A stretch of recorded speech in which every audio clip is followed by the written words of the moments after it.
Assalamualaikum warahmatullahi wabarakatuh. Perkenalkan, nama saya Yusrina Auliawati Salim. Pada kali ini saya akan menjelaskan materi tentang what types of competitive pressure exist in the global marketplace, atau jenis tekanan kompetitif pada pasar global.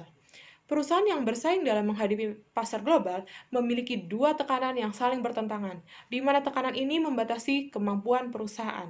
Dua tekanan tersebut adalah yang pertama, pressure for cost reduction atau tekanan untuk pengurangan biaya.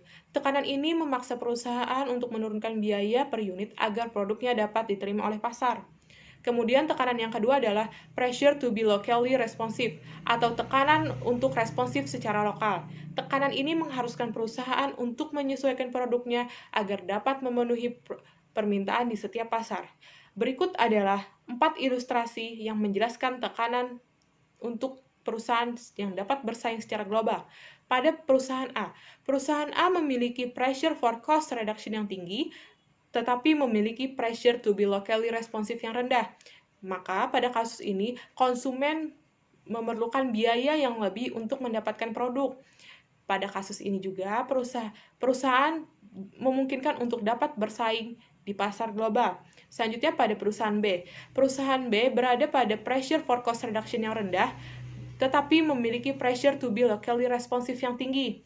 Pada kasus ini, perusahaan memiliki biaya yang rendah, tetapi tidak menciptakan produk yang sesuai dengan permintaan lokal, maka akan jarang konsumen yang akan membeli produk. Maka kemungkinan perusahaan untuk bersaing secara di pasar global adalah juga kecil.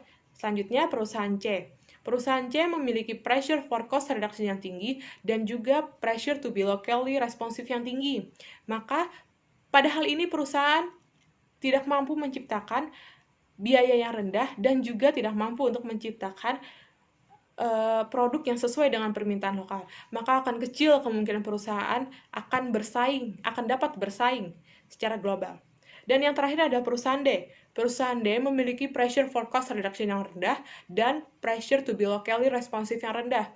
Maka pada perusahaan D, konsumen akan membeli produknya karena sama-sama rendah, biaya yang digunakan rendah, dan hasilnya juga sesuai dengan permintaan lokal.